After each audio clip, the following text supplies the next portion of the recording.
Excuse me.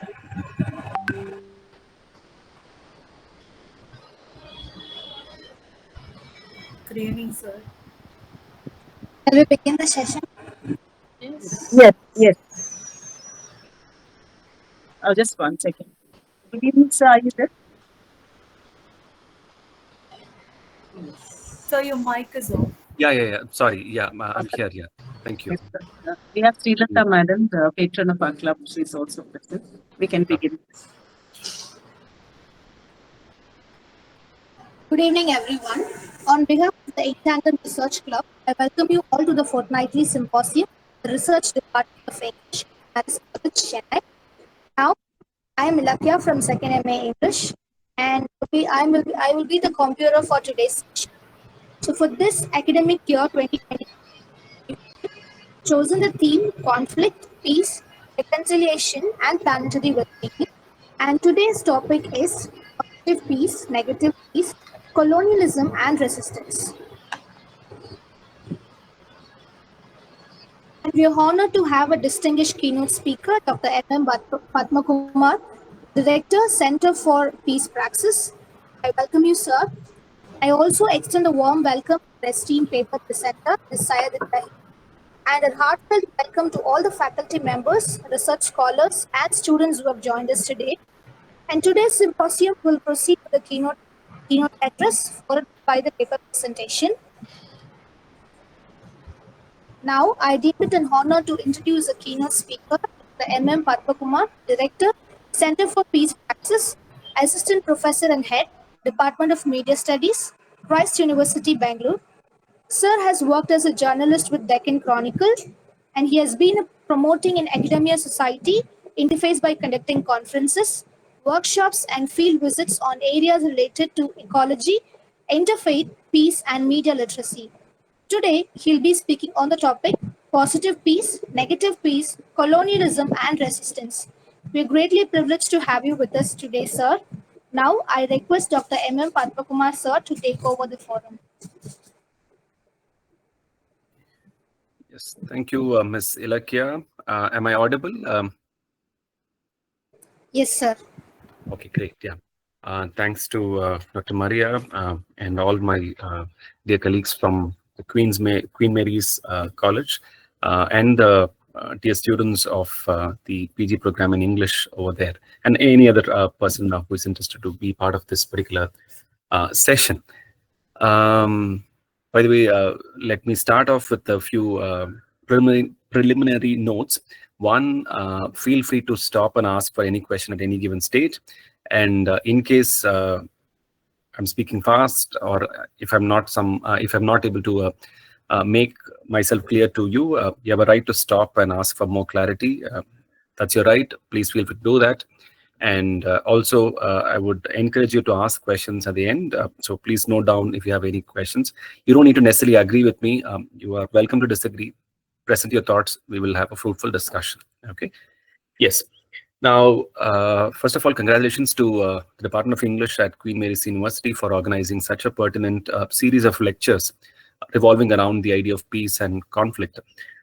We are aware of what all is happening across the world. I'm sure you're following the possibility of newer war-oriented dynamics that's shaping up in the Middle East, right? So I'm sure you're aware of what's happening between Israel and Iran and Lebanon, and yeah, so the conflict zone is now expanding, and it's something that could also involve other players, say US and the NATO, and so on and so forth. So that's the context in which we're coming together, right? At this stage, let me also remind all of us that we are in a relative state of privilege and comfort, which we should not forget. Um, Let me ask one basic question. How many of us know what this word means? I put it in the chat box. You can check. In case you don't know, that's absolutely fine. If you'd like to make an intelligent guess, most welcome to do that. You can unmute and share your thought.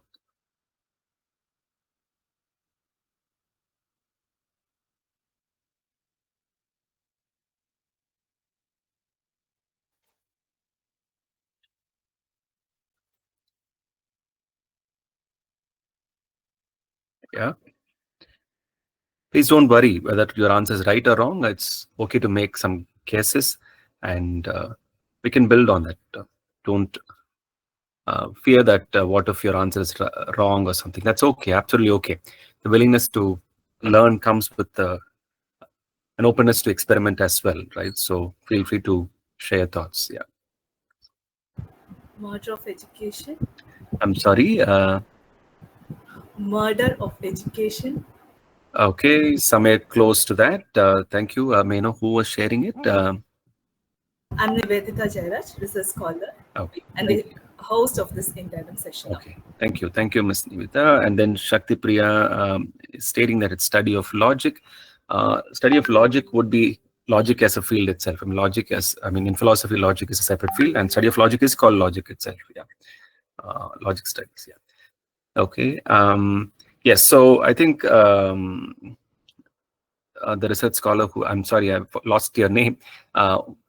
You had mentioned that it has got to do with murder, right? And I'm sure of education. So that's the way in which you are linking it, and good progress. And the reason is side, as we know, means ending someone's life, right? We know what is feticide, we know what is suicide, what is patricide, fratricide, and all that, right? So that's something that we are familiar with. Now, the word that was given was scholasticide. So scholarship and murder of scholarship. So that's where it comes close to. And that's what is happening in Palestine. Okay, and this is something that we need to take note of. It's not just about the death of some 42,000 people, out of which almost 70% are considered to be women and children. And it's not just that. That is there, and that is definitely worrisome and a matter of huge concern. While that is there, there are also other equations that emerge because of war and conflict. And one of those things that might be of supreme interest for academicians is scholasticide. It is the definitive annihilation of the body of knowledge that has been built over a long period of time, right? In Palestine, at least 12 universities, I think there were 12 universities, and almost all of them have been razed down to the ground. Yeah. Schools have been systematically targeted and attacked. We also know that some of the intellectuals, the poets, the writers have been targeted, and many of them are not there to tell what happened in the past, how to make sense of the present, and how to connect with the future context, right? So that has happened. And so museums have been attacked, libraries have been attacked, and they have all been brought down, right? So imagine this, an entire nation's cultural past, intellectual past, academic production has been raised down. That is what we call to be a scholasticide. Okay. And this is a serious damage, because it's not just about eliminating the present, but also not allowing the future to emerge in a meaningful form. That's the kind of a war that is being played out in Palestine today. Yeah, deeply worrying.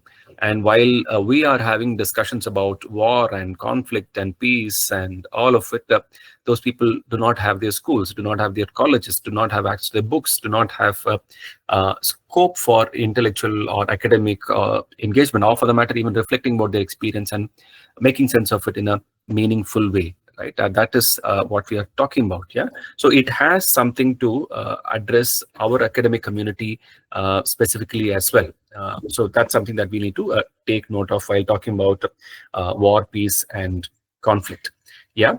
Let's also take note of the fact that I mean, I think it was Arundhati Roy, somewhere, who mentioned that those who um, go on hunger strikes are not the ones who are hungry in the first place. I mean, they are not the poor and hungry who go for the hunger strikes.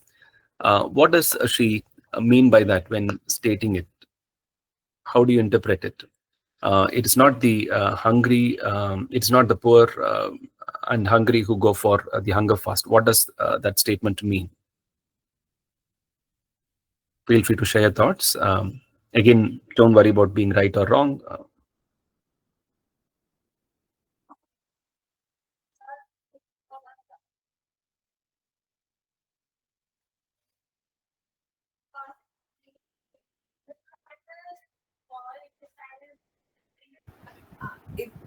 it's like the hungry ones are always hungry. They don't have to go for a strike to show that they live in poverty.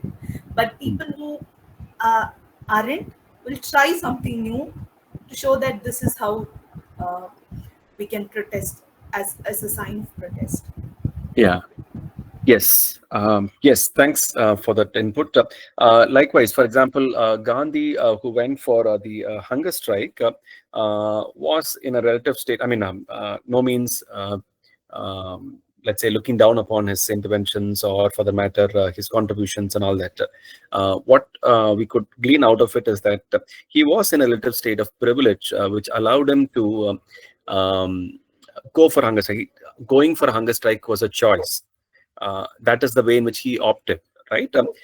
Whereas for the poor, being hungry is not a choice. They are not having any choice, and that's why they are hungry, right? So similarly, for us, talking about peace and reading conflicts is a choice, but that's not the way in which it operates for the people in, say, Palestine, or for the matter, Ukraine, or other parts where conflicts are playing a huge role today. So let's remember that. Yeah. Now, with that kind of a context, let's go and look at the terms negative peace and positive peace. Okay. I'm guessing that some amount of awareness is already there. Yes, Savitri, please go ahead. Yes. In case anyone wants to speak in Tamil, most welcome. I am from Tamil Nadu, working in Bangalore. Tamil பேசினாலும் absolutely fine. Feel free. எந்த language உங்களுக்கு comfortable இருக்குமோ அதுல தாராளமா பேசுங்க. Ms. Savitri, please go ahead. நீங்க unmute பண்ணணும்.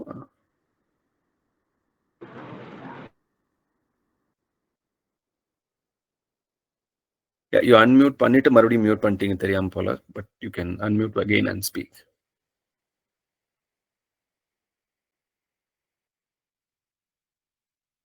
Okay, I hope she comes back. Yeah, she might come back. Okay, no problem. Yeah. So positive peace, okay, negative peace first in Antarctica, it's easier to understand the positive peace.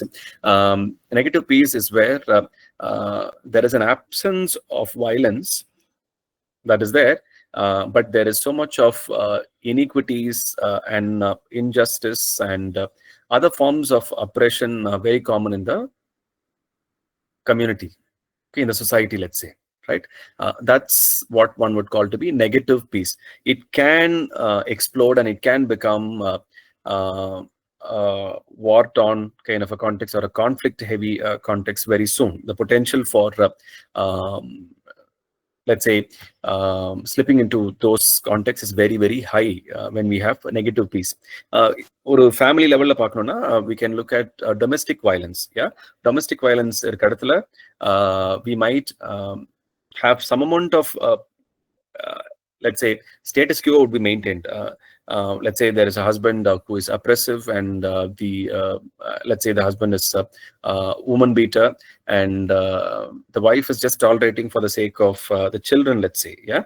Now, it's not as though she's happy with it. Obviously, she's hurt, and she might probably be even traumatized, but she's bearing it for the sake of the children. My children may not know, I wouldn't know how to deal with children if the family breaks apart, or for the matter, the society would ridicule us if we go for a divorce or any such thing. And so she might be tolerating that kind of violence. And that is a very fragile form of peace. It's temporary, but and also not ideal, right? So that's what you would call to be negative peace.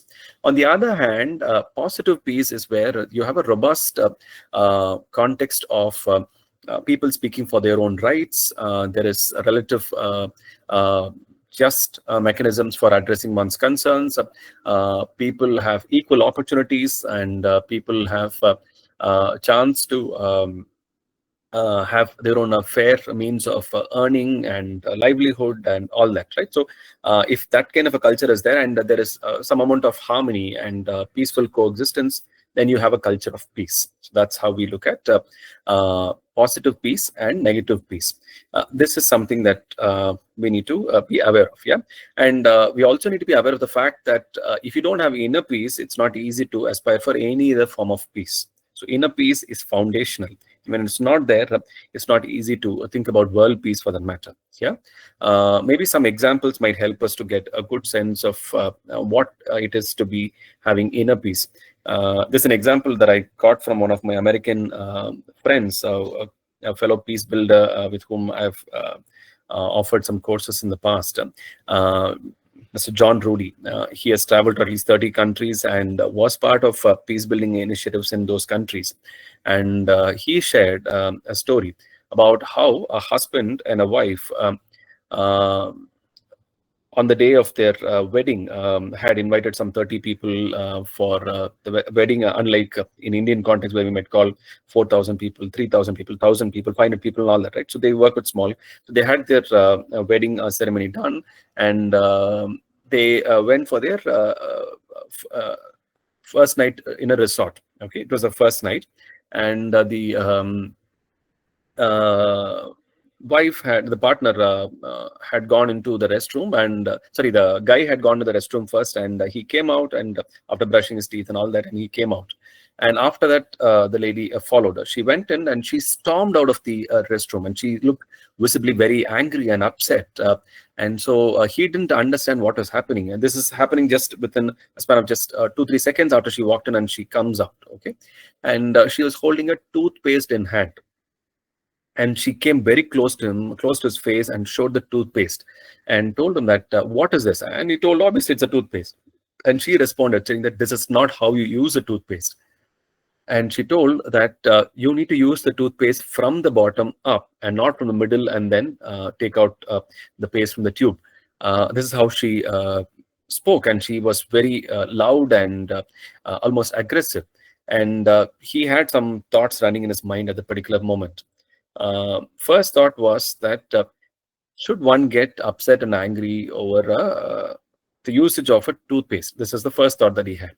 The second thought was that whichever form you use a toothpaste in, நீங்க நடுவுல இருந்து அழுத்தினாலும் சரி, பாட்டம்ல இருந்து use பண்ண ஆரம்பிச்சாலும் சரி, the toothpaste will get over when it gets over, and we can dispose it. It's not as though it is going to make a difference in terms of how much is going to be used and how much will be saved or wasted, right? There is no logic to that kind of a claim that his partner was making. So either ஒரு thought இருந்துச்சு. Third thought was that who the hell are you to command me and tell me how to use a toothpaste? This was another thought that was occurring to him. The fourth thought that he had was, should I spend the rest of my life with this kind of a woman? These are the four thoughts that he had. Okay. And then he had a thought that maybe this is how she has been trained. Maybe that's why she thinks that it ought to be followed this way. And perhaps this is not a sign of how she is as a person. And let me not be swayed by it.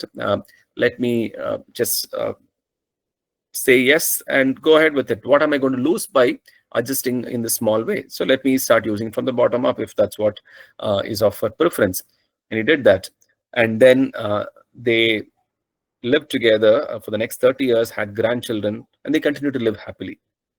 So it is not something that is impossible. Peace is not impossible if you have this openness. And if this can work at the level of the self and the family, then this can be extended to the nations as well. What this peace builder worked out in his family is what could work at the level of nations as well. Quite like the way in which it played out in the South African context. They were oppressing white colonizers, and they were oppressed native Africans.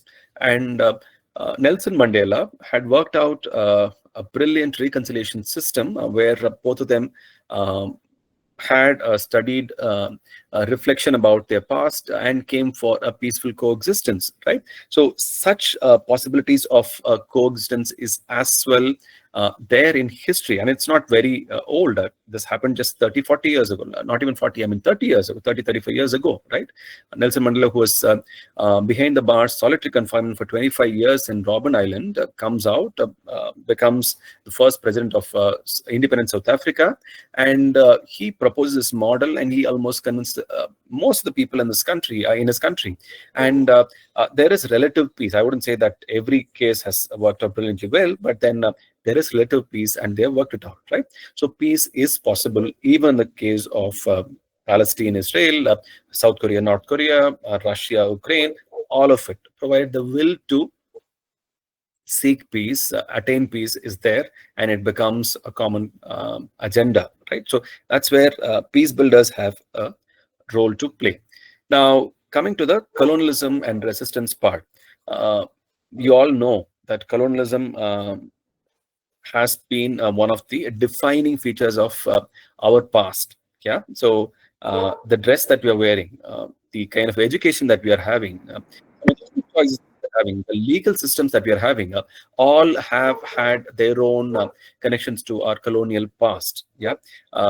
Be it in terms of our social practice, cultural practice, colonialism has come in some form or the other. And in some context, it has ruptured. In some context, it has actually bettered our context. In some context, it has worsened our context. In fact, colonialism has rewritten our own flora and fauna as well. Yeah. Given these kind of dramatic shifts that colonialism has had, we need to be clear about what makes good sense for our present and the future, and what doesn't. Right. And there are certain things that need to be resisted. So resisting some of the age-old oppressive colonial practices is a necessity for our own freedom and independent functioning, and also our own betterment in the future. So that's required. But how do we handle it? That's a tricky part. Now we know that many places in the country are getting renamed. Yeah. Like what's can one of you tell me what is the new name that has been given to Port Blair? It was renaming of Port Blair, right?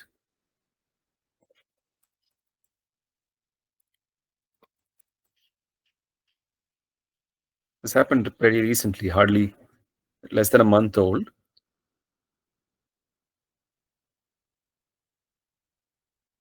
Yeah, so the reasoning that was given by the government was that this is a colonial hangover.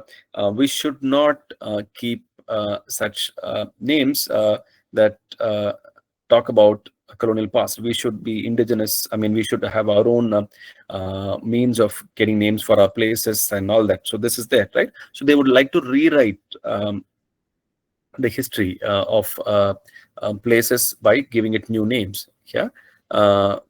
What do you think about this? Is that okay, not okay? What are your thoughts?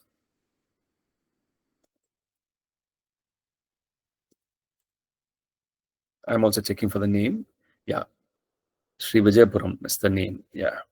Yes, thank you. Sri Vijayapuram is the name that has been given for Port Blair, right? Now, is it correct or tappa? Yen correct, yen tappu? What are your thoughts? ஒரு இடத்தோட பேர் மாத்தலாமா? This is opposing colonial practice, right? So what do you think about it?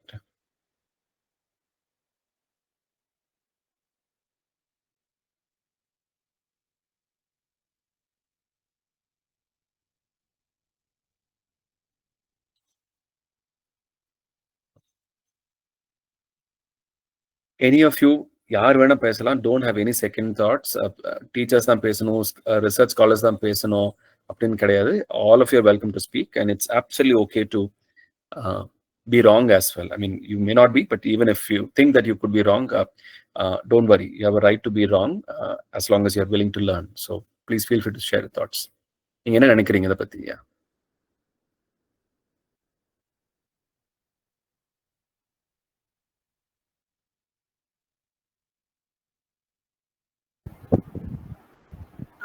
May I share my opinions? Yes, please. May I know who's speaking? It's once again Nivedita. Yes, ma'am. No, Nivedita, yes, please go ahead. Yeah.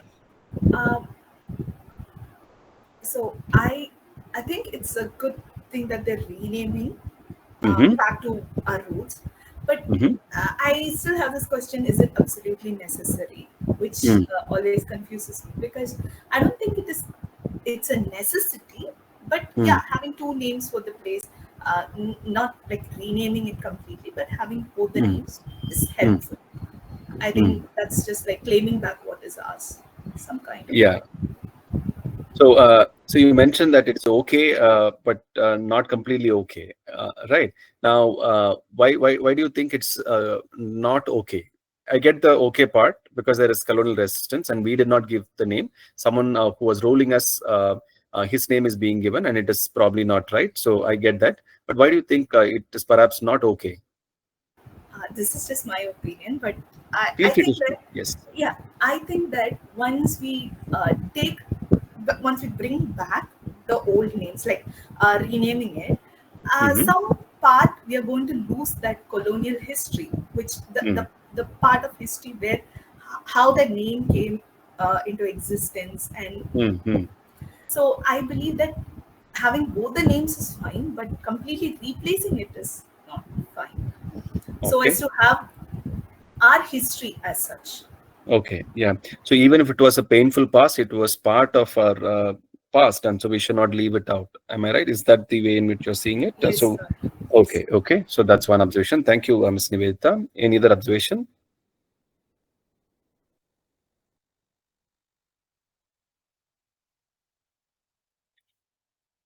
Okay, so this is where competitive politics comes in. So one, Port Blair is the name of somebody who came from a British Raj background, and so that's not ideal. And so you change the Blair name. That's there. But on the other hand, what is the name being given, and who has the right to name the place in what form, and whose agenda is further through that?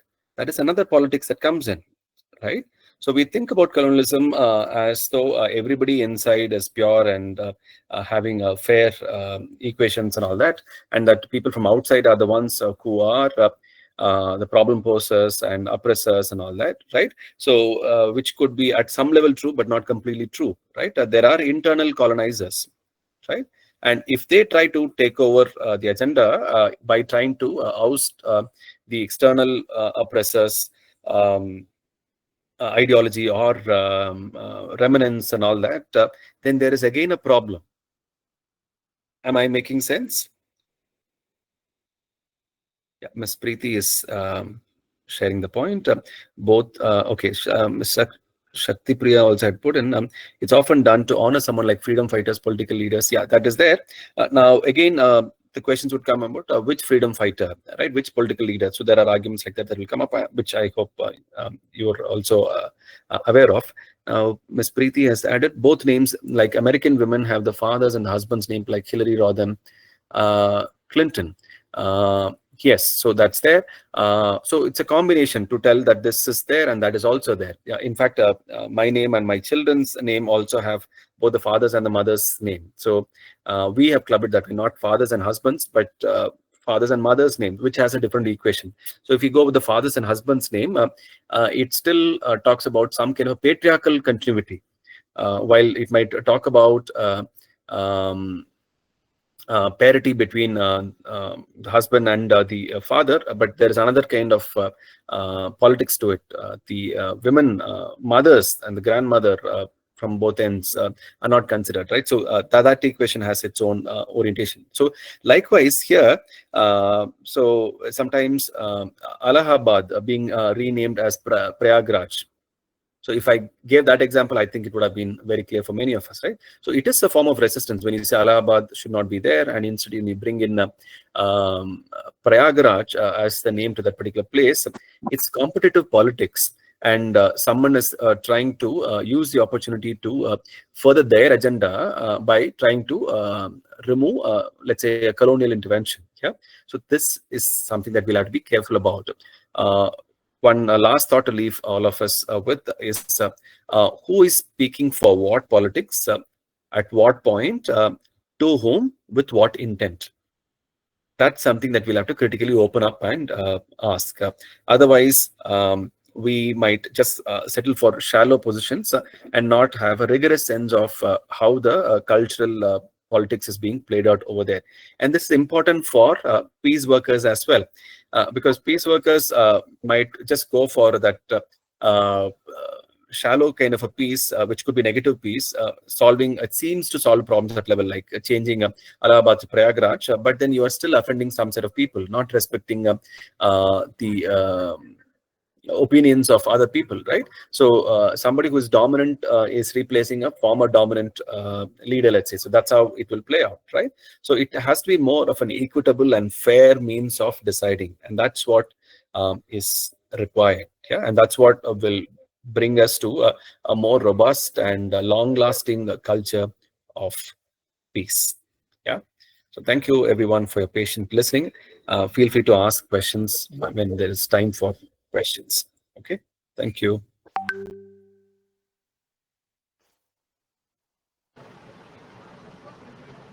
Sir, this is Angeline over here. I have an observation.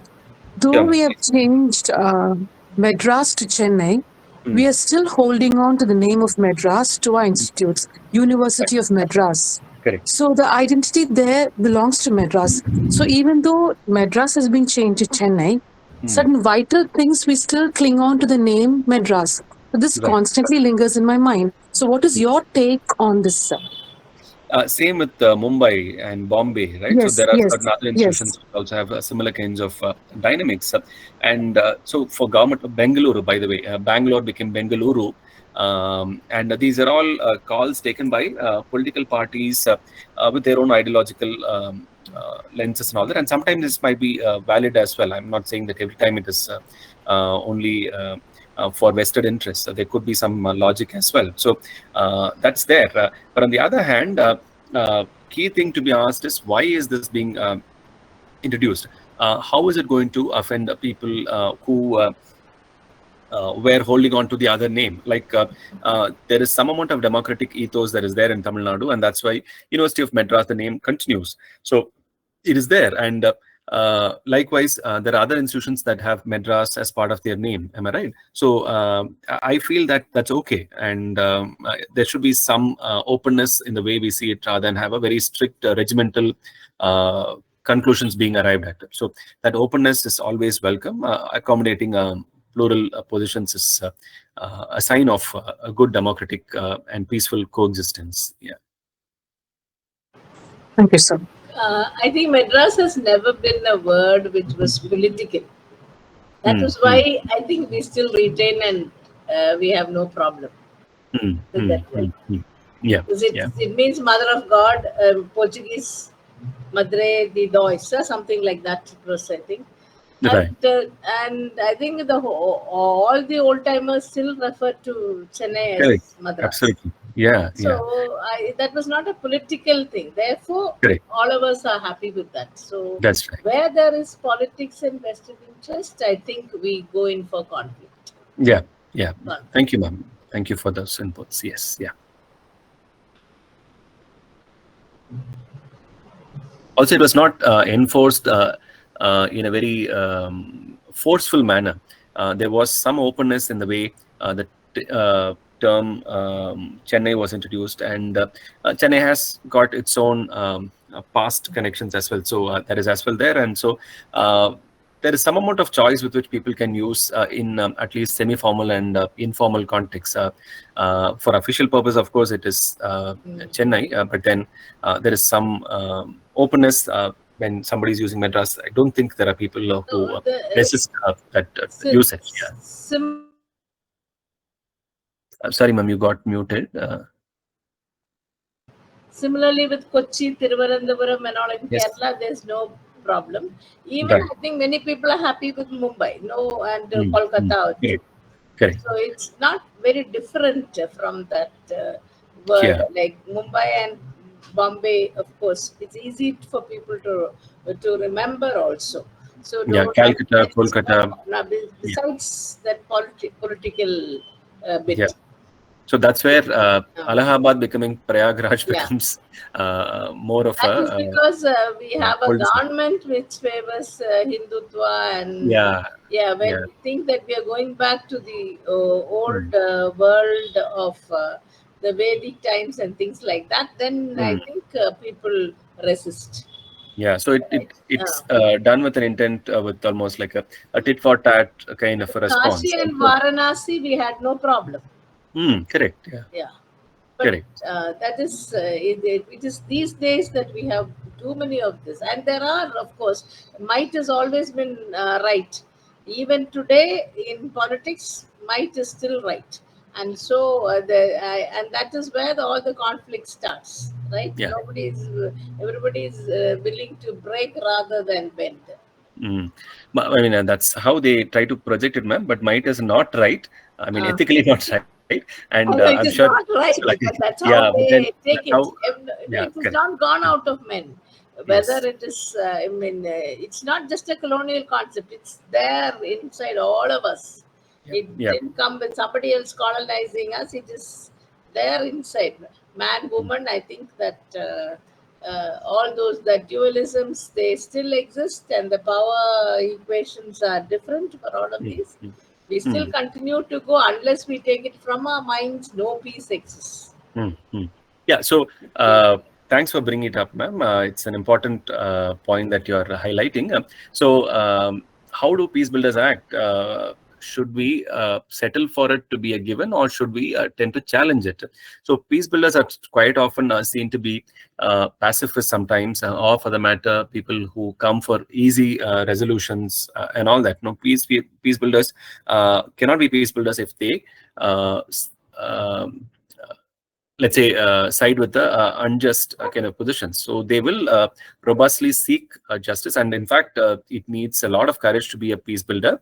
And so they will point out that this is patriarchy, this is colonialism, this is racism, and they will do state that, but they will not hate the perpetrator. Let's say they will try to reform the perpetrator and try to impress upon the perpetrators that this is not right, and these are the options, and these are the ways in which we'll have to go ahead. So the means might be peaceful, but their arguments are less likely to be compromised. So that's something that I just want to share. Yeah. Yes, Ms. Ramya.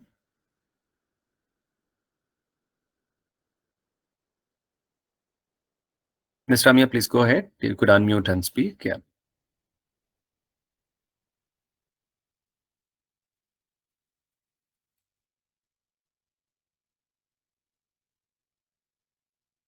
Ms. Ramya, do you have a question? If not, maybe the paper presenter can come in. I'm sorry for having Yeah, exceeded it my. could be an accidental touch of the Okay, icon. fine, no issues. Yeah.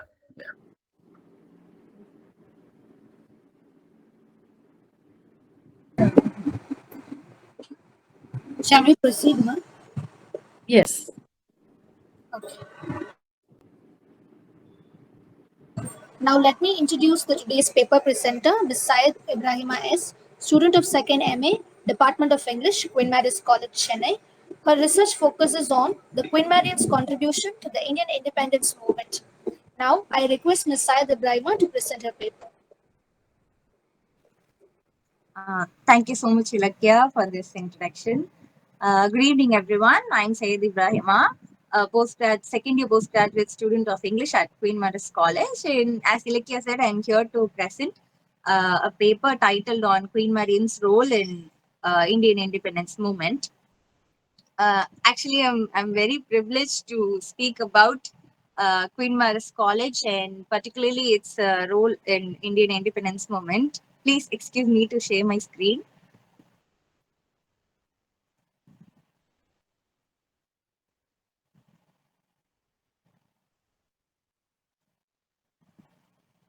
Is my screen visible?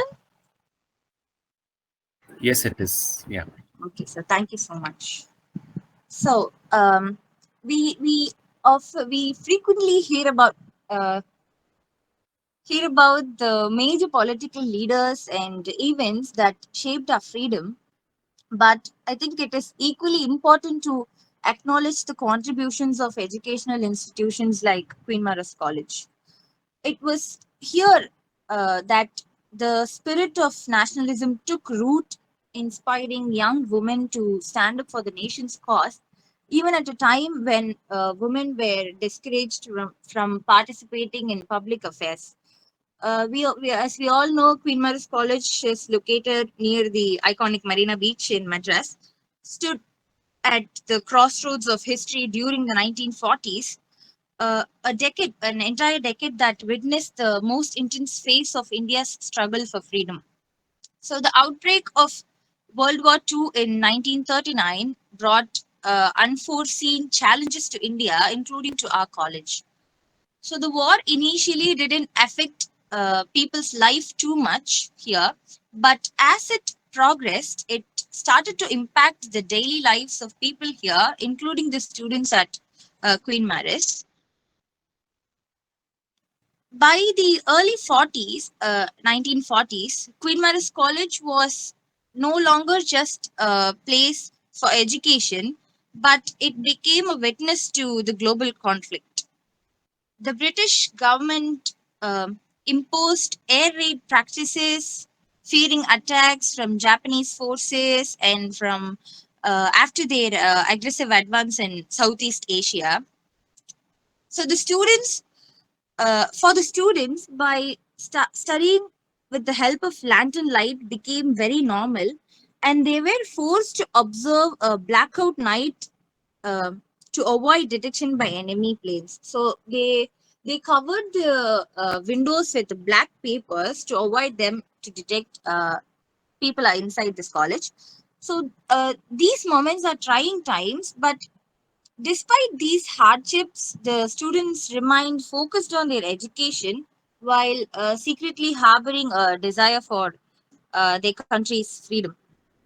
So, what's especially remarkable is that these women in a male dominated and patriarchal society were not just passive observers.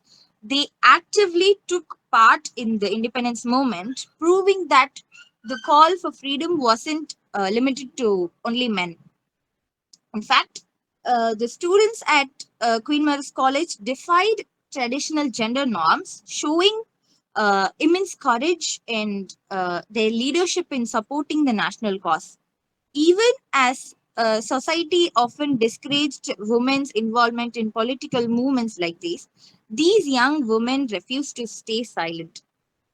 So, one of the remarkable figures of that time was Miss Catherine Mayers, the second principal of Queen Mary's College at that time. She was a strong willed English woman, and although she was committed to maintaining order during the war years, she was aware of the growing nationalist sentiment among the students. A symbolic incident happened when Miss Mayes was inspired by Winston Churchill's V for Victory campaign. So she arranged seashells in the shape of a giant V in the college garden. But to her dismay, some of the patriotic students quietly destroyed it at one night, expressing their defiance against the British regime. Even though she was very furious, she chose not to punish anyone. Perhaps she understood the act was rooted in nationalist fervor. So during these same years, the rise of the Indian National Army under Subhash Chandra Bose began to fuel hope among the students. Subhash Chandra Bose called to march to Delhi stood in their hearts, and when Singapore fell to Japanese forces, the students saw it as a huge victory for Subhash Chandra Bose and the freedom movement. So this collapse of British defenses in the east gave the students a new kind of courage, and they began to openly express their support for Indian National Army and the independence movement. One of the key moments that came in 1942 is with the launch of the Quit India movement. So Mahatma Gandhiji's call for an immediate end to British rule resonated with the students across India, including those who are at Queen Mary's College. So this movement sparked a wave of protest that across the country, and our college was no exception. Despite the societal expectations that women should not be active in public life, but the young women of Queenmarians College defied these norms. Students literally walked out of the classrooms and took to the streets, shouting slogans like "Quit India" and "Do or Die." Among these students, a student named Maya, she was arrested during a protest march. So these acts of bravery were not ended with Maya, but many of the students faced the similar fate. It was in this atmosphere of unrest that the students of Queen Maris truly came into their own as political actors determined to fight for their nation's freedom. So the air of tension continued to build as the war uh, progressed.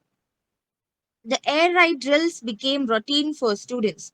Along the Marina Beach, there were dummy anti-craft guns were installed, and the students were required to participate in drills where they had to rush to the trenches whenever they hear the sirens rang. So these drills felt inadequate. But they were a constant reminder of the wartime dangers looming over the city. Even in these circumstances, the students didn't lose their hope. They remained dedicated and hopeful to their studies, but equally committed to the national cause. So after this, finally, the most awaited day came, August 15th, 1947, the dawn of a free India. So the Independence Day was celebrated with enthusiasm at Queen Mary's College. The preparations for the celebration, in fact, had begun in advance. Students were determined to mark this historic moment in a manner worthy of its significance. A student named Kalyani, she was a first year student at that time. She wrote a letter to her parents describing the events of that special day. So, this letter provides us with a vivid picture of the excitement and the patriotism that filled the college. So, she mentioned that Kalyani and her friends spent hours decorating their rooms, cutting strips of saffron, white, and green paper to match the Indian tricolor flag, and they even stitched small khadi flags and created a giant Jai Hind sign on a bedsheet, and they proudly displayed it outside their room. On the night of August 14th, the day before Indian independence, they stayed awake the entire night to listen to the live broadcast from Delhi, where Pandit Jawaharlal Nehru delivered his famous Tryst with Destiny speech. As Nehruji and the members of the Constituent Assembly took the oath of office, the students clapped and cheered, filled with pride that the country had finally won its freedom. So the next morning, the celebrations began with a common prayer at 5:30 a.m., which was led by the senior student Ahalya Sridali. So the prayers were read from the Bhagavad Gita, Bible, and Quran, reflecting the unity and also the diversity that defined India. The students stood on the college veranda. They stood facing the ocean as the sun rose. This symbolized the new era of the country. So later that day, around 9 a.m., the flag hoisting ceremony was held in front of the college. The students marched in groups, each group representing one color of the national flag. This march was led by their leader R. Vasanta. So the students formed a semicircle around the flagpole, where Mrs. Nallamuthu Ramamurthy, the college principal at that time, raised the Indian tricolor flag. As the flag unfurled and the flowers tied to it fell to the ground, the students erupted in cheers and they were so happy that they sang the national anthem and other patriotic songs with such an emotion as they saluted the flag that now represented their free nation, our free nation. Later in that day, the college hosted the education minister, Mr. Avinashi Lingam Chettiar. He delivered a speech in the college. He urged the students, particularly women, to take up the responsibility in this newly independent India. In his message, in his speech, his message was crystal as clear that as educated women, they had a vital role to play in shaping the future of the country. So this was the march representing each group wearing each one color of the flag. So moving on to the next topic, it's the role of women in freedom struggle. So the participation of women in India's independence movement was not just an afterthought, but it was a powerful and transformative force that gave the struggle its soul. Across the country, women stepped into leadership roles. They organized protests and fought alongside men for the cause of freedom. So the students at Queenmarians College were no exception in this. They challenged the rigid norms of a male-dominated patriarchal society and demonstrated that women had also an equal right and an equal duty to participate in the fight for independence. At a time, women were often expected to remain confined to domestic sphere. The students defied societal expectations. They engaged in political activism, participated in rallies, and they endured so much of hardships such as arrest and public opposition. The involvement of young women like Maya, as we saw earlier, she was arrested during the Quit India protest, highlighting their fearless determination to contribute to the national cause. One of the defining features of women's involvement in the independence struggle was their resilience in the face of adversity. Many women, including the students at Queenmarians, took part in the Quit India movement despite the threat of imprisonment. So their participation went beyond mere protest, that they organized secret meetings, distributed pamphlets, and they carried the message of freedom to all corners of this society. Even though Indian society at the time was in patriarchal value, the independence movement provided a rare platform for women to assert themselves in public life. They became symbols of both the nation's fight for freedom and the fight for gender equality. Women leaders like Sarojini Naidu, Aruna Asaf Ali, and Captain Lakshmi Sagal served as inspirations to young women like everywhere.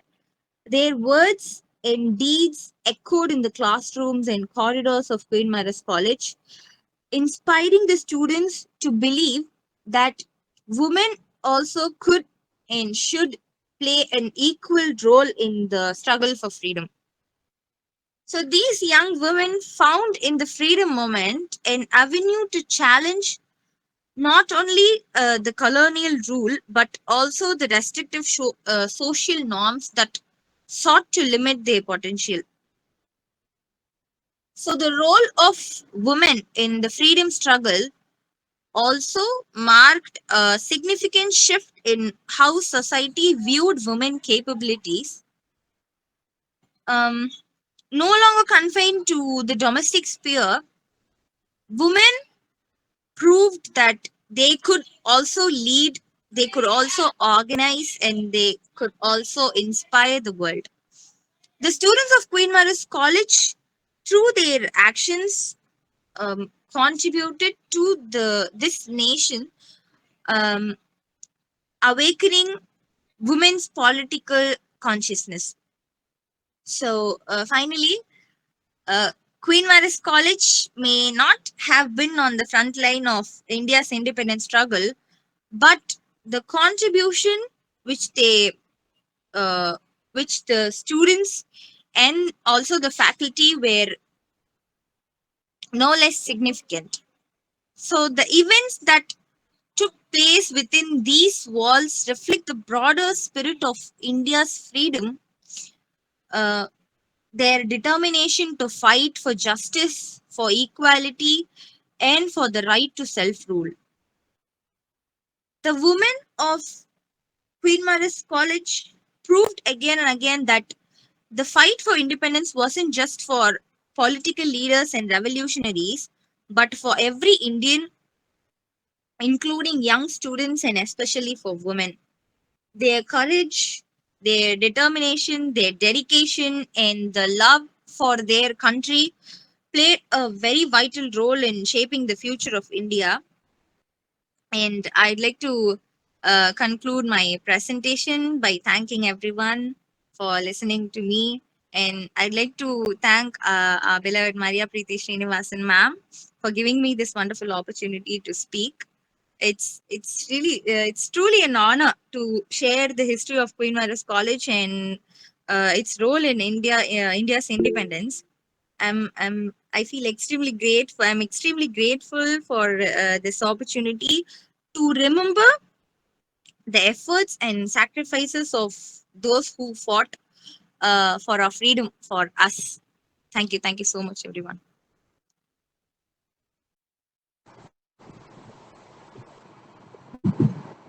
Thank you, Syed.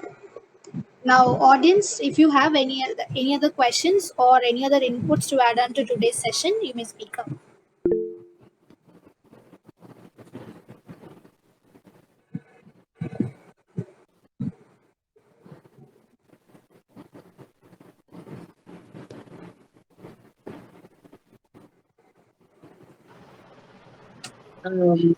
Syed Ibrahima has done a good job, but I think she has collected. I mean, she could have collected little more because I think Queen Mary's did. There are so many Queenmarians in the freedom struggle. Literate women then who did so much for the country. It's little more you can collect and maybe present it for the next time. There should be more. Another question to Mr. Padmakumar because he heads uh, media studies.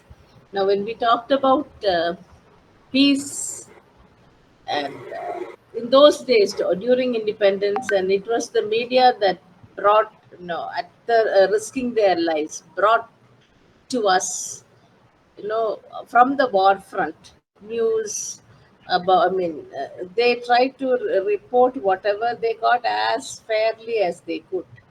Would you say that of media? I mean, journalism today, as a student of media studies, I think. Right. Would you Right. say that of media, and how much do they contribute to the conflicts today? Yes, yes, yeah. Thank you. Thank you, ma'am. You've asked a very pertinent question. In fact,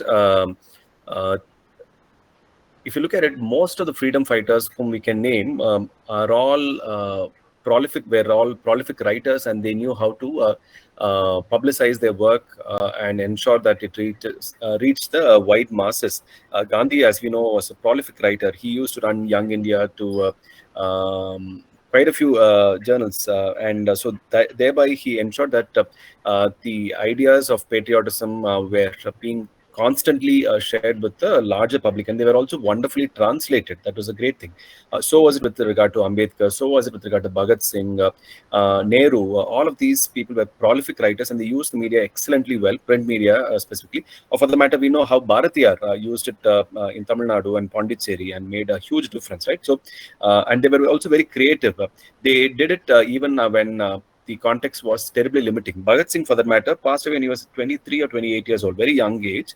But he had mastered, he was put in West Bengal, that's what I remember it to be, in the jail for almost 10 months or so. In a span of 6 to 8 months, he learned Bengali in that particular period, and he started writing for Bengali newspapers and publications in that particular period. So learning a language and writing in that language and ensuring that the message spreads in new languages was the kind of effort that they were putting in. So some amazing work was being done to speak up for the freedom movement. And All India Radio, though it was regulated, was not something that enabled the freedom movement much, but it did mention when Gandhi passed away. And there are moments when Gandhi passed away after independence, but then they played a little role. But print media had a huge role to play. In fact, when we read writers like Benedict Anderson and others, we get to know that the idea of nation itself is not possible without the media. See, we have people in Gujarat and Kashmir and Kolkata from, let's say, Trivandrum and Chennai and all that. How do we all develop this idea of being Indians, right? It is through the media that this idea of Indianness itself is shared and circulated and owned. So media was a very important a player in building this idea of nation. Otherwise, we would have been in our smaller pockets and understanding the identities and cultures. And so this vast belonging to this vast entity called nation was primarily enabled because of the media. So that's there.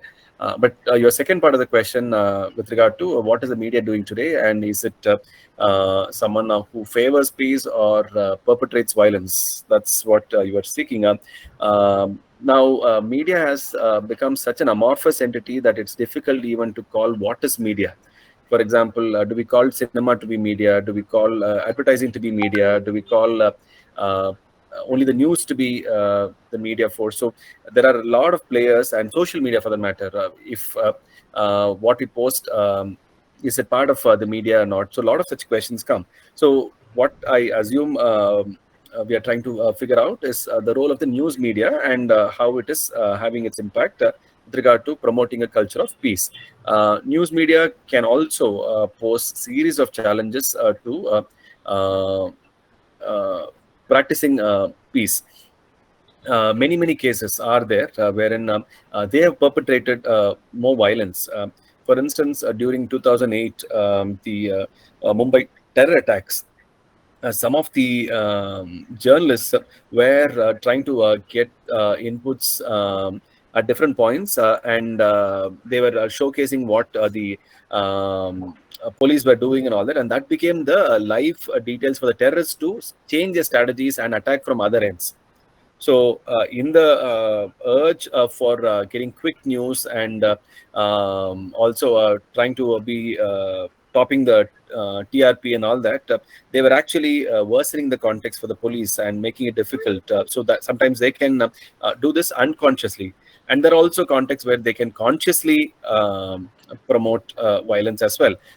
In fact, many contexts, when the media tries to speak along the lines of, let's say, I'll come. When the media tries to, let's say, imitate sports media, I mean, news media tries to imitate sports media, they take the position of one being the winner, one being the loser, and they try to speak that way. But that is not how the news media should cover war or conflict. They should try to do it along the lines of health journalism. That is, if there is an illness in the patient or in the society, they should try to address it rather than say that are you a good patient or a bad patient. That should be the approach of journalists. So peace journalism means having more of health journalism approach rather than a sports journalism approach. Trying to say that they are doing well, they are scoring more, or this party is losing. I mean, that should not be the language that media plays. So media's role is vital, and it's difficult to give a judgment and say that it's good or bad because there are too many players and too many positions. So that's where it stands. Sorry, You roundabout started answer. with But that's in. And you started with the word scholasticite, right? Yes, ma'am. 1953. This is just an observation. Sure. Isaac Asimov wrote a book called Fahrenheit some number. Yeah, right. It was banned in the US, I think, that book for some time. I don't know. Now we all get to read it. That talks about suppression of education, knowledge. Right. So Yeah. I think that when you same with 1984, George Orwell. George Orwell's banning words can ban thoughts. I mean, that's the way in which they were trying to take it. Yeah. So all of them. Yeah. This book is just about banning books itself, no? So I just think let students get to know that there have been people who wrote in advance that such things would happen. Right? Yes. Thank you for those inputs. Thank you. So you referred to Benedict Anderson. Yes, ma'am. For the sake of the students, maybe you could speak about that thing of imagined communities, the concept. Yeah. You could you? Yeah. So Imagined Communities is a book that Benedict Anderson had introduced, had brought out in 1983, if I'm not mistaken. And so he was trying to theorize how this, how this idea of nationalism was shaping in different parts of the world. In fact, many scholars across the world were working on the idea of nation nationalism because there was the post-colonial countries, they were trying to figure out what is nation nationalism. I mean, the anti-colonial model of nationalism was sort of dying, as in the case of India. So anti-colonial nationalism was important for fighting against the Britishers that was there. But what happens in 60, and how do you hold the idea of nation together and build on it in 60s, 70s, 80s? So these were the context. And so Partha Chatterjee was also working on this idea of a nation and how it is imagined and not necessarily always already there, right? So, okay, so if I could just elaborate on this concept of imagined communities.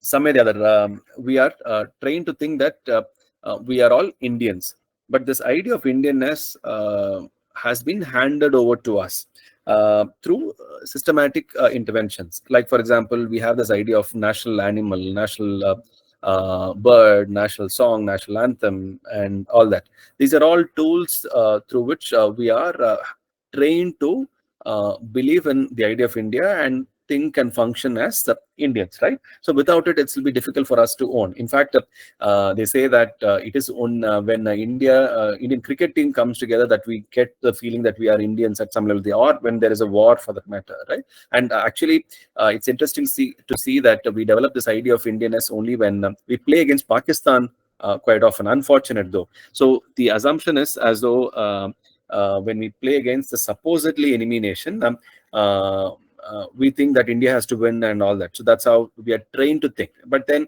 one can also appreciate good cricket played by Pakistanis.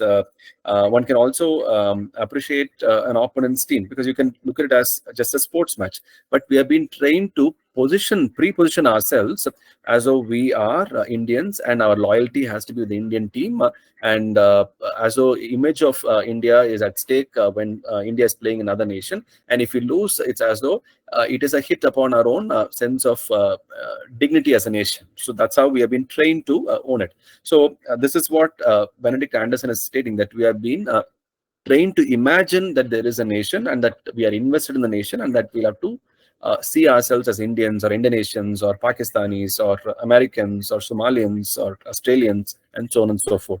So a lot of good work has been done about a nation and nationalism, but maybe that's a subject for another day with a longer set of discussions. Yeah, sorry, ma'am. I mean, I might keep speaking about it, but for want of time, I'm just So just by way of sharing, we had some session on post-Holocaust dialogue. And we did come across German nationalism. Students didn't come across German nationalism.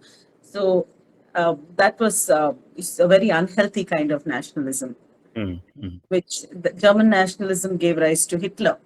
And So, and then in terms of solidarity, we with Tamils across the globe, we have Tamil nationalism. Right. Okay, and coming from my area of research, Australian Aboriginal literature and life writings.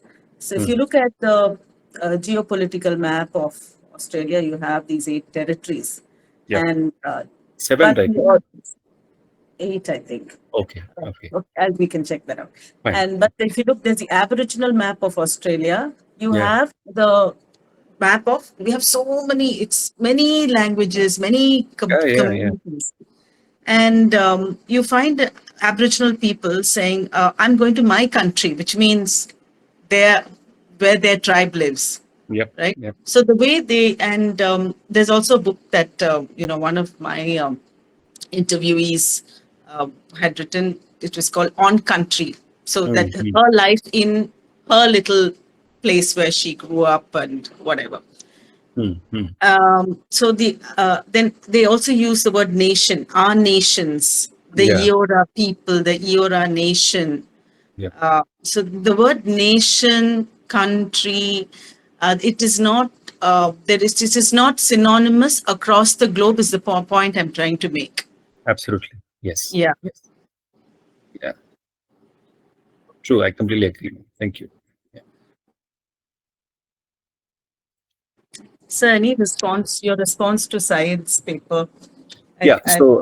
Pretty pleased. I mean, a lot of rich history that the institution has, which I was not aware of, and I was glad to hear that. And too often, the idea of a nation and freedom fighting has been most often seen to be a male thing. But there have been so many female members who have played a huge role, and they may not be necessarily known figures, but still the contribution has to be taken note of. I think subaltern histories have a huge role to play, and that is something that Saida's presentation was giving me an insight about. And apart from that, she might also be interested to look at P. Sainath's recent book. I forget the name of the book. I mean, unknown heroes of our freedom freedom fighting movement, and there they talk about a lady called Hausa Bai, Hausa Bhai. This was a lady who had done some extraordinary things, very ordinary woman, but she was part of a team called Tufan Sena, and they fought the Britishers in different ways. For instance, there was an occasion when she, along with the comrade, went and fought in front of a police station, and the husband is beating her and telling her that I'm going to kill you right away. And the police are disinterested in it for a while, but the moment the husband threatens to kill her, they come, they accompany her and him, and then take them to the railway station and put them in the train or to their home, and then they come back. Meanwhile, the freedom fighters have looted the entire police station. They have removed all the arms and ammunition and taken whatever they needed and all that. So Hausabai, along with the comrade, had cooked up this act of as though a husband and wife, and misdirected the police and did quite some amazing such things. So likewise, when Syed Ibrahima was talking about how they were using the tricolors and fighting against even the sister, and then trying to break down some of the monuments that the British rulers were trying to set up on campus and all that. I was looking at how there is so much of rich history that can be made into documents, rigorous, probably in the form of books, maybe in the form of graphic novels, maybe in the form of let's say a series of books. I think Queen Mary's has enough stories to share to the rest of the country, and this could be a project that some of the teachers could take the lead, and scholars and students who are interested can definitely contribute. And it can, maybe this book, P. Sainath's book, could give a good direction, and this will have a huge role to play in the future. Yeah. Thank you so much, sir. Like when I came to know about the history of our college, it was a goosebump moment for me. Like how much of struggle they have endured to get this freedom that now we are living. That was a that was such a very big, it's beyond imagination. I cannot imagine the things they have endured.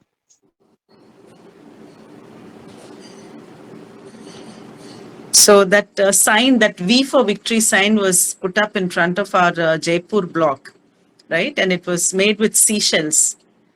And Miss Myers had ordered that, and these girls, so that is, in our terms of resistance, you call that subversion. The principal put it up during the day, and they all quietly slipped out during the night. These girls slipped out, and they tore it down. And the next day, it seems, when Miss Myers saw it, she didn't say anything. She was just quiet. She didn't reprimand them. So these are, as you say, sir, these are all collected in QMC college magazines and coffee table editions or whatever. And Syed has referred to these things and put it together. There might be a few things from the Hindu at the time of the college centenary. Things were published. But actually, it is not compiled into one thing which is in the public domain. So you also came out with a great idea that it could be creative writing. Yes. These girls like Syed and all could write a play. They could even bring it out as drama. Yeah. I mean, see, if we don't know our history, then anybody can take charge of a future, right? So, and when we have such a rich history, this needs to be owned with pride and passed on to the next generation. And one of the best ways to do is to document it more rigorously and make it appealing for the student community to connect with. So that's where this book by P. Sainath could stand as a model. Unknown Heroes of India's Freedom Struggle is a brilliant book. I recently got it, and I saw, and it's in the form of graphic novels, and so it will become very popular for children to connect with, and even for elders to connect with. So the story that you were just sharing, ma'am, with seashells, how they prepared a model. Now that story in itself has a lot of potential to be shared, right? So, and how Pandit Lakshmi, right? I mean, the one who was with Subhash Chandra Bose. Captain Lakshmi. Captain Lakshmi, right? Captain Lakshmi, right? That is another fantastic story. So it's rich with the potential. So it can be taken up, and it can have great impact. I'm for sure it will have a role to play for many decades together, probably centuries in the future. Yeah. Since then, Maria Preeti, I think Queenmarians have faced other kinds of struggles to keep the building and so on. Yes, right? Yes, it has. I think you still have many more resistance movements to talk about. Okay. Yeah. There was this anti-demolition struggle in 2003. The chief minister of that time, she took a very whimsical decision to bring the whole college down. Whoa. And we, staff and students, we stayed in the campus for 2 nights and a day. Wow. Without water, without food, people giving us food over the wall. And the Srilata ma'am, last time we had this presentation on how the transnationalism of We Shall Overcome. And then, We Shall Overcome was a song we sang that time. We had the candlelight vigil. Wow. Yeah. No, I was following your resistance. It was news, for all of us who were in different colleges, especially where we had different managements that wanted to take advantage. Take up only the money and not give it to the colleges. The then government wanted, I don't know, they said they were going to bring a new secretariat. Then they said then we heard the agenda was to sell, have some, because it's a prime location, right? Facing the sea. Yeah. So give it to some hoteliers, sell it to hoteliers. If it was a men's college, it would have gone. But I think it is because maybe, yeah. And I was, I'm an eyewitness. So we actually saw the bulldozers. we were on campus, and the announcement was made in the assembly. And we actually saw the bulldozers on campus, and we decided that we will. It was like a kind of satyagraha. That's the picture of the. Turn the picture side the direction. Yeah, the girls holding the candles and singing "We Shall Overcome." Oh, okay. And this picture came on the first front page of the Hindu. Okay. The next morning. There are many pictures. I think everyday struggles were, I think, reported. We were following it in the newspapers. Yeah, this is what students should be studying, ma'am. I mean, forget about what's happening in other parts of the world. I think there is so much that they could study about their own immediate local times and spaces. And this will teach them a lot. And the personal connect will give them the motivation to take up many other issues as well in the future. Actually, the tutor of this class, Dr. Vinita Francis, is here. So she has encouraged Syed Ibrahima to present this paper. Excellent. So thank you, Dr. Vinita. And I think this is actually, we thank you, sir, for this encouragement. You've been very, I mean, you've given a lot That's of... the least I can do, ma'am. I think, I mean, you all are the people who have that rich history, experience, and also opportunity. So it'd be great if you could take it up. Sorry, I want to say one more thing, Srilata. We have a young lecturer, Sangeeta, and she and the students staged a play on the first principal of Queen Mary's College, Nallamuthu Ramamurthy. And you must have heard of Dr. Muthulakshmi Reddy. So she was her younger sister. So, and the story is that this girl, Nallamuthu, she was in school. She was instrumental in this college being founded itself. Okay. When she was in school, the teacher gave an essay on the education of women in South India. 17 girls were there in the class, and Nallamuthu wrote this essay on the need for a college in Madras. And it so happened a member from the Governor General's wing was visiting the college, and he visiting the school, and the teacher told him this essay, and that must have definitely connected with the colonial government of that time. And he asked the girls, he said, see, at this point of time, it doesn't make sense to invest in a college for women, because if we do everything, how many girls will turn up? So all 17 girls raised their hands saying that they would join the college. Okay.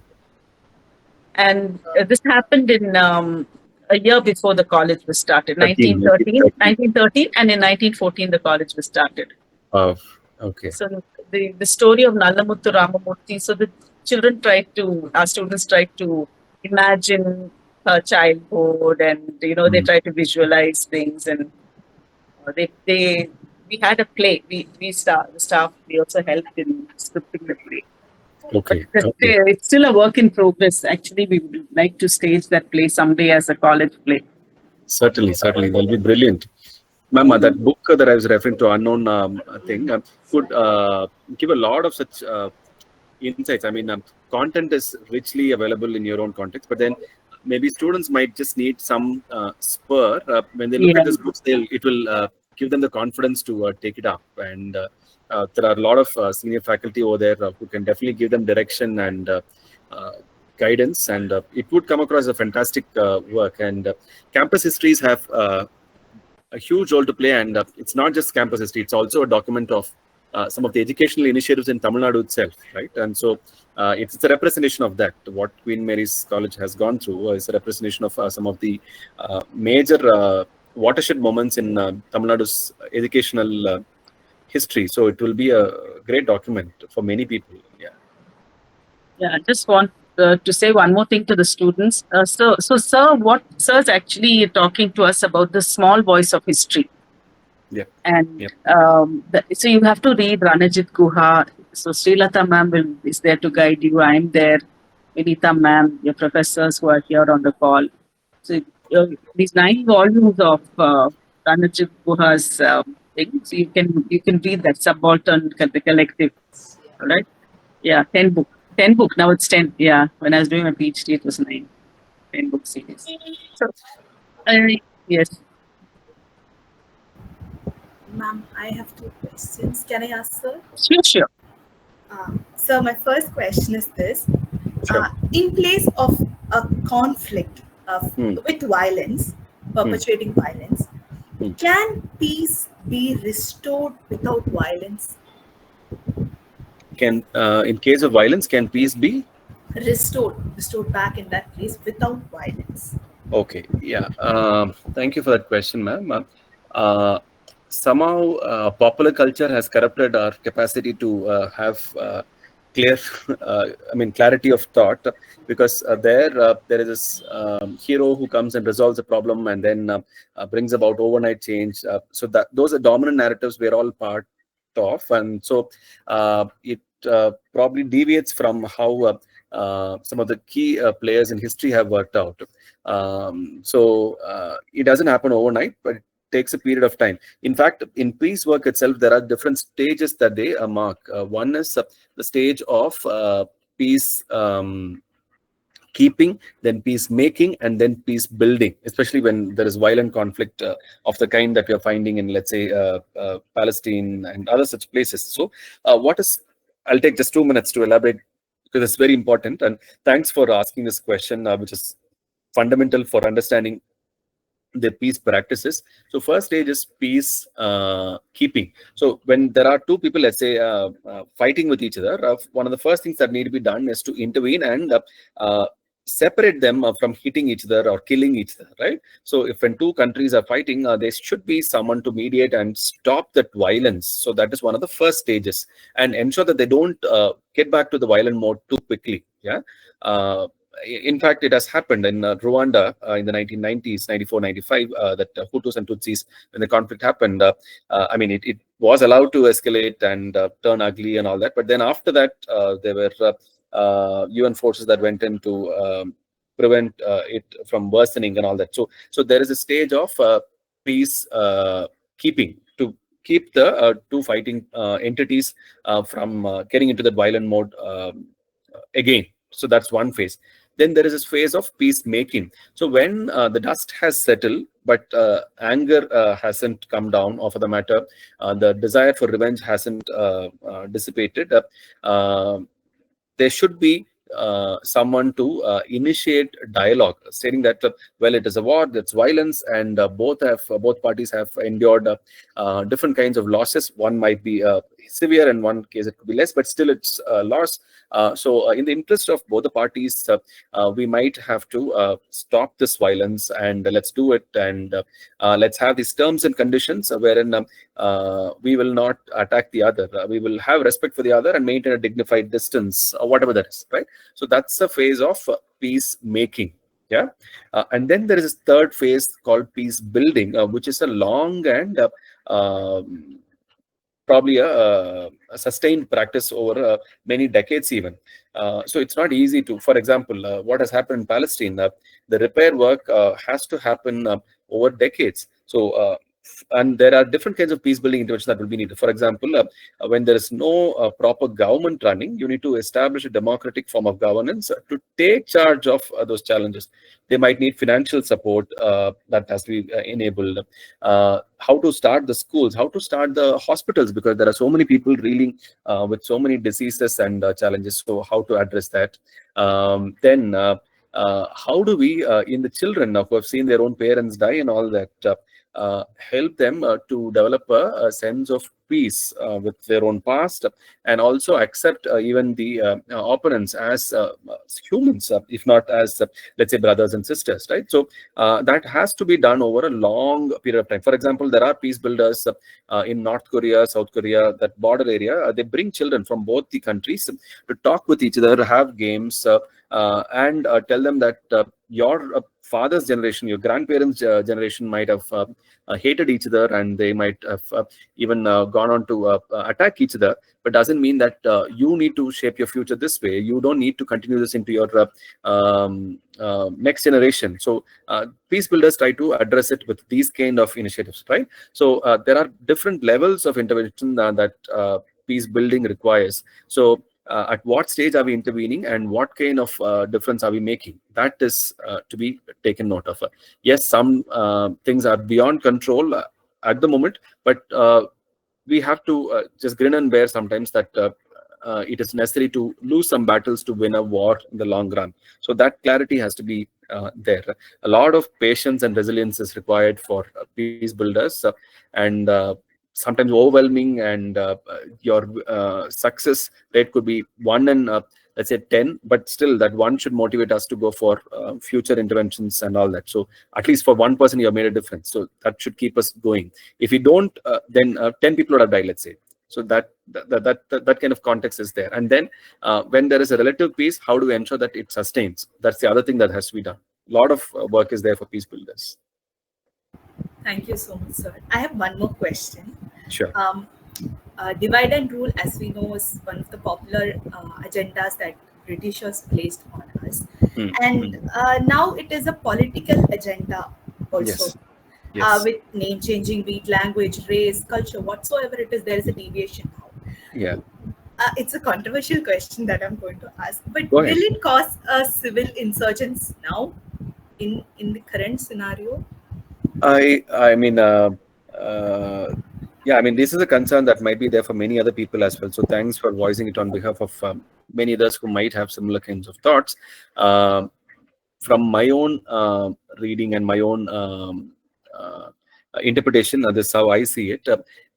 The foundations of Indian constitution and democracy are pretty robust. So in pre-May 2024 context, I might have had a different response, but post-May 2024, June 2024, we get this belief that despite some ups and downs, we are still having a very powerful democratic engine at work, despite how it could be misused, despite how it can be put to a severe test and all that. So there is still, I mean, why am I saying this? Because compared to what's happening in Myanmar, what's happening in, let's say, Pakistan, what's happening in Bangladesh, and in our own neighborhood, right? So when they are facing severe challenges, India has some way or the other sustained itself. There have been quite a few unacceptable things that have happened as well. We can't, what happened in Manipur is no way acceptable for sure, right?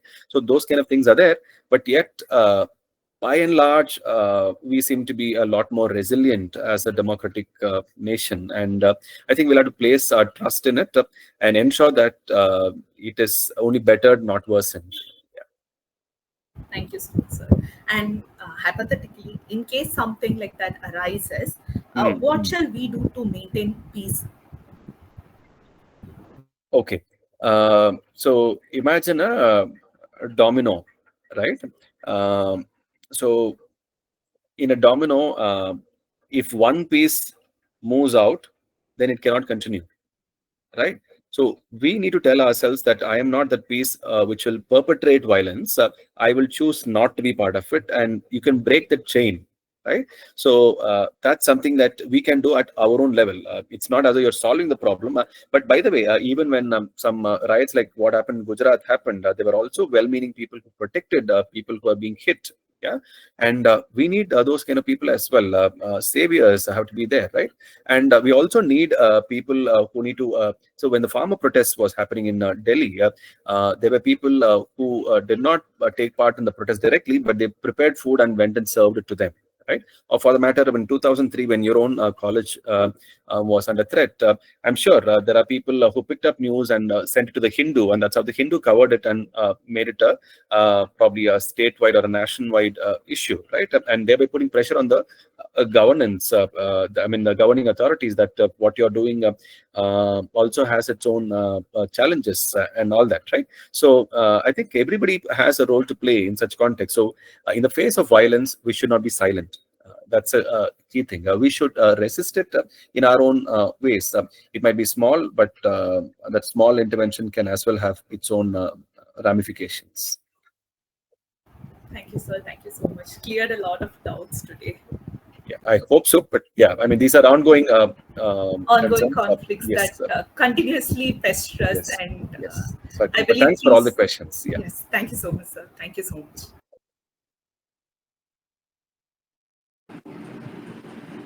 If you're done with the questions and dialogue, maybe we can wind up the session, because sirs come after a long day at work. Yes, ma'am. Actually, my college starts at 7:30 in the morning, actually. So yeah. And that's Thank you, sir. Thank you, ma'am. Thank you, sir. Thank you, ma'am. And also my thanks to Srilata ma'am and Nivedita for your responses. Now we have come to the end of the session. I consider it an honor to put forward the vote of gratitude. I extend my heartfelt gratitude to our keynote speaker, Dr. M. Padmakumar sir, for sharing his insightful perspectives. I also thank today's paper presenter, Ms. Syed. A special thanks to our college principal for her constant support, and a sincere thanks to Dr. Mariapriti Srinivasan, Associate Professor and Head, Department of English, Queenmarians College, for providing various research opportunities to the scholars. And I thank all the faculty members and research scholars who are present here today. And yes, we will be having more fascinating speakers with fresh topical discussions in future. So let us meet on 18th of October 2024 for our next symposium meeting. And now it is time to disperse. Thank you all.